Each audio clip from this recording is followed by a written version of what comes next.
A esto me refiero con las conductas que necesito hacer de manera obligada para calmar mi ansiedad o mi angustia que genera esta obsesión. El trastorno obsesivo compulsivo es un trastorno que puede afectar la vida de quienes lo padecen. Es un trastorno que genera angustia, malestar, asco, que se acompaña, como veíamos en un video anterior, de obsesiones y compulsiones. Obsesiones que pueden ser imágenes, sensaciones, pensamientos que vienen a nuestra mente de una manera intempestiva, involuntaria y que producen mucho malestar. Y surge la necesidad de neutralizar esa emoción que surge a través de la compulsión, llegando a veces, cuando se aumenta la intensidad, la frecuencia de estas conductas, a alterar profundamente nuestra vida. Hoy te voy a enseñar 3 técnicas que pueden ayudarte a tratar estos síntomas. Para explicar estas técnicas vamos a tomar el ejemplo de 2 pacientes, 2 consultantes que son síntomas reales que les ocurrían a ellos. Vamos a hablar de Juan, que tenía un síntoma en el que cada vez que estaba muy bien con su pareja se le venía una imagen intrusiva de una conversación, de un like que le había dado a una historia de una persona, y él tenía mucho miedo de que eso llegase a oídos de su pareja y terminando la relación. Eso le generaba mucha angustia y mucho miedo, y él necesitaba hacer una checklist, o sea, una lista mental para valorar cuáles eran las posibilidades de que su novia se entere de esto, ver y reafirmar que esta persona estuviese bloqueada de cada una de las redes sociales. Cada vez que esto pasaba, le insumía mucho tiempo ir pensando en estas cosas y además comprobar que realmente ya no la tuviera en ninguna red social. Por otro lado, vamos a hablar de María. A María lo que le pasaba cada vez que iba caminando por la calle y veía una verdulería, tenía la sensación de que se había robado alguna fruta. Cuando tenía esta sensación, que le generaba muchísimo malestar porque pensaba que eso no era correcto, que no estaba bien robar, tenía la necesidad de chequear que no se hubiese llevado nada. Entonces miraba sus bolsos, miraba sus manos varias veces hasta que tenía la sensación de que ya había pasado el malestar, que realmente no se había llevado nada. Bueno, estos son ejemplos de síntomas obsesivos y compulsivos. Vamos a ir viendo qué es lo que es importante hacer con estas conductas. Hoy vamos a ver 3 técnicas para afrontar estas obsesiones y compulsiones. La primera es un análisis funcional de la conducta. La segunda tiene que ver con la técnica de exposición y prevención de respuesta, que es la técnica por elección primera para el trastorno obsesivo compulsivo, y la segunda tiene que ver con una técnica bastante novedosa, que es la técnica de las 4 R's de Schwartz. Para empezar a aplicar las 2 técnicas últimas, es muy importante hacer el análisis funcional de la conducta. Este análisis nos va a ayudar a aplicar cualquiera de las otras 2 conductas. El análisis lo que implica es aprender a identificar cuáles son las situaciones que disparan nuestras obsesiones, cuál es la obsesión en sí y qué es lo que hacemos para mitigar el malestar que genera esa obsesión. Entonces es muy importante que cuando nosotros queremos abordar el problema, empecemos a investigar qué es lo que nos pasa. Entonces vamos a identificar la frecuencia con la que ocurren las conductas, con qué intensidad ocurren, o sea, si nos generan mucho malestar, por ejemplo, o un malestar más leve, cuánto duran, ¿sí? Cuánto tiempo dura, por ejemplo, en el caso de María, cuánto tiempo ella tarda haciendo esta conducta de chequear sus bolsos o mirarse las manos o sus bolsillos para corroborar que realmente no se ha llevado nada. O cuánto tiempo tarda Juan en hacer esta lista mental y comprobar y chequear en todas sus redes sociales que esta persona esté efectivamente bloqueada. Entonces eso tiene que ver con el análisis funcional, determinar qué pasa antes de que aparezca la idea obsesiva, cómo es esa idea obsesiva o la conducta compulsiva, cuánto dura, qué intensidad tiene, con qué frecuencia ocurre. A partir de ahí nosotros vamos a ir conociendo un poquito más el problema. También podemos investigar qué pensamientos asociados hay a esta conducta. Por ejemplo, en el caso de María, ella podría pensar, es terrible robar algo. Yo no me puedo permitir, una persona que roba es un ladrón y es una persona que no vale. ¿Sí? Es una muy mala persona. Entonces no me puedo permitir la posibilidad de llevarme algo sin permiso. En el caso de Juan, podría pensar que va a perder a su novia, que se va a quedar solo. Por un error va a perder a la persona que ama. Entonces estas cosas también es importante identificarlas. Pero hoy en día nos vamos a centrar en la conducta. Quizás en otro video podamos hablar de qué hacemos con esos pensamientos asociados a las conductas obsesivas y compulsivas. Para hacer este análisis funcional de la conducta, te voy a dejar una grilla que puede ser bastante práctica. Bien, en esta grilla lo que vamos a tomar es el día y la hora en el que ocurre la obsesión y la compulsión. vamos a poner cuál es la situación desencadenante. Por situación desencadenante me refiero a qué situaciones u objetos provocan ese miedo obsesivo y que vos intentas evitar y necesitas realizar rituales o compulsiones. O sea, ¿cuáles son las situaciones en las que se desencadena esta obsesión? Ya sea pensamiento, imagen, sensaciones. Por otro lado, vamos a identificar cuál es la obsesión y vamos a hacer una descripción de esta obsesión. De la imagen que se nos viene a la mente, que puede ser como si fuese una foto, puede ser una secuencia de imágenes, puede ser un pensamiento, una idea, puede ser una duda, que no tiene sentido, que son desagradables, que te provocan mucha ansiedad, mucho malestar. Y que además, esto que se te presenta en la mente, necesitamos de manera urgente realizar algo para mitigarlo. Y acá es donde nosotros vamos a identificar cuándo estamos ante presencia de una idea obsesiva, compulsiva, o de una idea de otro tipo, una idea, una preocupación, propias de la ansiedad. Para que sea una idea obsesiva, propia del trastorno obsesivo compulsivo, esto que se nos presenta en la mente viene acompañado de la urgencia de hacer algo para que desaparezca. Entonces vamos a identificar cuál es la obsesión, vamos a hacer un análisis detallado de la obsesión que se nos presenta y vamos a también escribir por el otro lado cuál es el ritual o la compulsión. A esto me refiero con las conductas que necesito hacer de manera obligada para calmar mi ansiedad o mi angustia que genera esta obsesión. Y por otro lado, al último, y esto también tiene que ver con el nivel de malestar que genera, vamos a poner el nivel de disconfort. A esto nos referimos al nivel de malestar que nos genera no poder hacer la compulsión. O sea, si yo no puedo hacer esto que a mí me alivia, ¿cuánto malestar sentiría? Vamos de vuelta con los ejemplos que les di de María y de Juan. En María, por ejemplo, identificaríamos, ella tendría que poner el día y la hora donde pasa esta obsesión.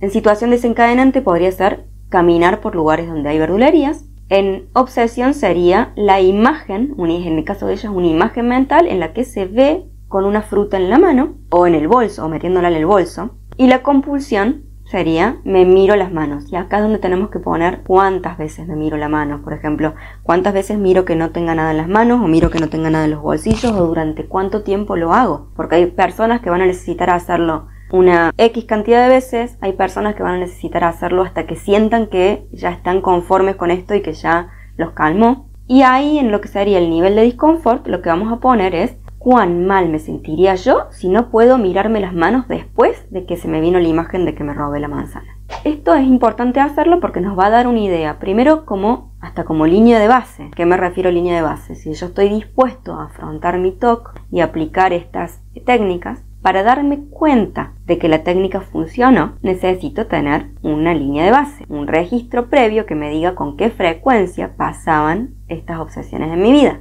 Entonces, yo veo esto, analizo mi problema y después digo, voy a empezar a implementar esto. Y a las 2 semanas, por ejemplo, vuelvo a analizar mi grilla, que esto lo vamos haciendo frecuentemente, y veo si disminuyó esta conducta o permanece igual. Hoy vamos a centrarnos en 2 pasos conductuales, porque la conducta y lo que hacemos, la compulsión, que ayuda a aliviar nuestro malestar, es lo que termina reforzando negativamente a la obsesión. Reforzar negativamente implica quitar el malestar que genera, ¿sí? Entonces, como esta compulsión que nosotros hacemos quita el malestar que sentimos, vamos a repetirlas cada vez que nos sintamos mal porque sabemos que funciona.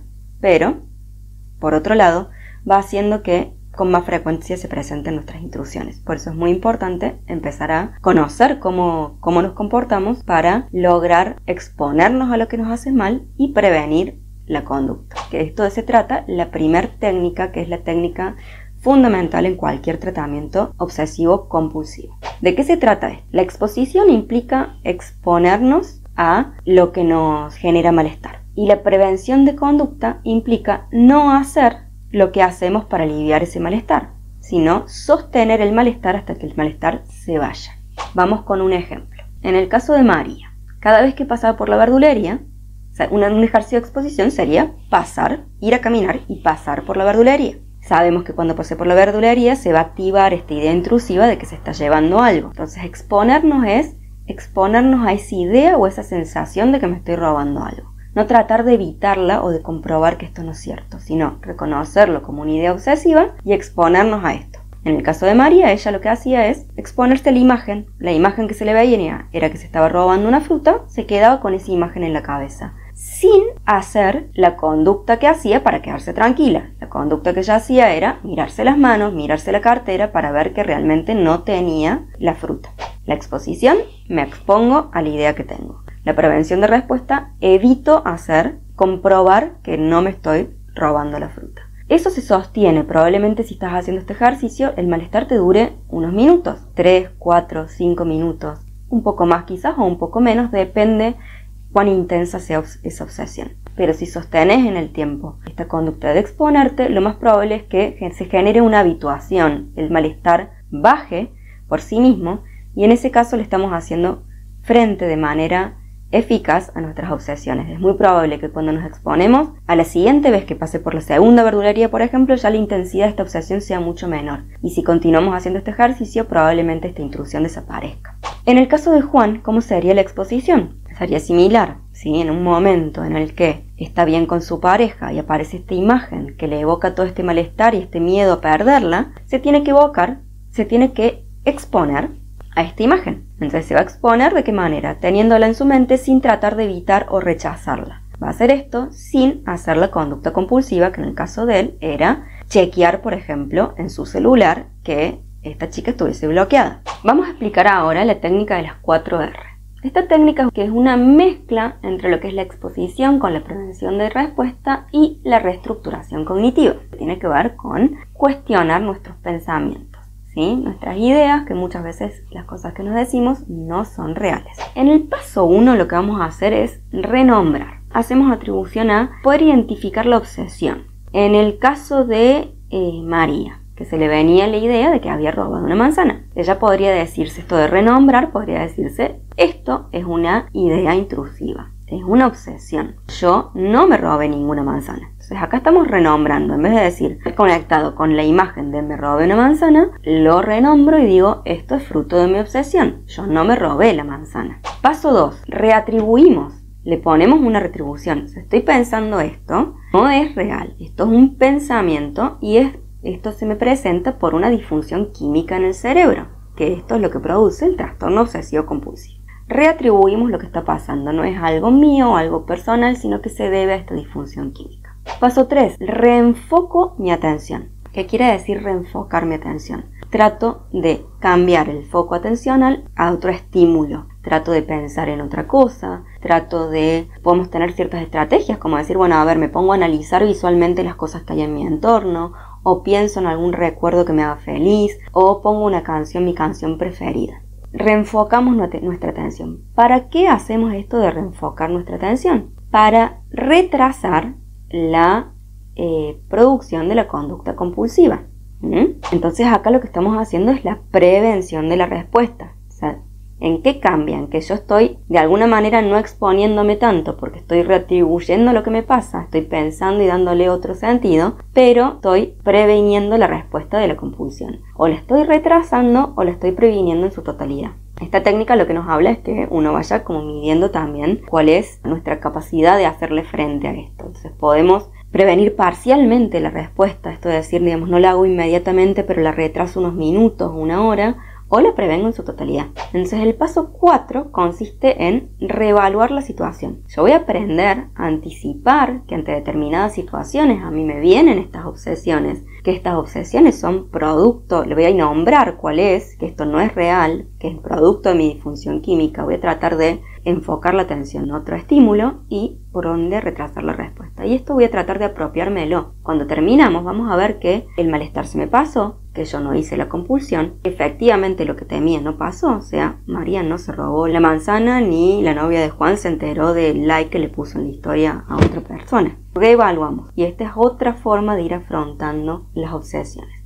Si bien estas son técnicas que podemos empezar a aplicar, llevan un procedimiento bastante especial y particular y que hay que ir adaptándolas a cada persona en particular. Son técnicas que, para que lo conozcas, son muy eficientes, pero también es importante muchas veces que esto se haga acompañado de un profesional que vaya analizando tu caso en particular, porque muchas veces el trastorno obsesivo compulsivo no se presenta de manera aislada, sino que hay otras características emocionales que acompañan, familiares que refuerzan también toda la sintomatología obsesivo-compulsiva y de personalidad. Es importante, si no estás pudiendo lograr superar tus síntomas de manera autónoma, que puedas pedir ayuda. En Libre de Ansiedad estamos para ayudarte. Tenemos un equipo de profesionales formados específicamente para el abordaje del trastorno obsesivo-compulsivo.